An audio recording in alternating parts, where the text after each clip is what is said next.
मंत्री आशिष शेलारांनी घेतली भाजपचे राष्ट्रीय कार्यकारी अध्यक्ष नितीन नवीन यांची भेट। कार्यकारी अध्यक्षांसोबतची भेट सदिच्छा भेट असल्याची माहिती। एसआयआर प्रक्रियेच्या पहिल्या टप्प्यात गुजरातमधील 74 लाख नावं हटवली, निवडणूक आयोगाची माहिती।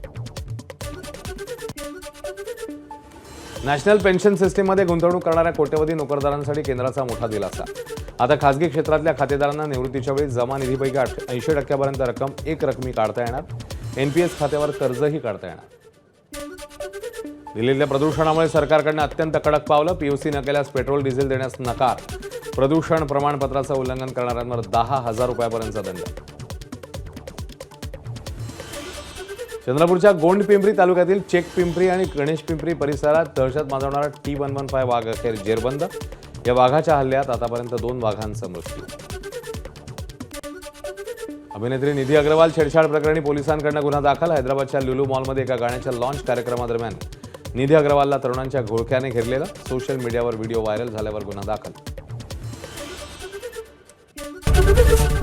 एबीपी माझा, उघडा डोळे बघा नीट।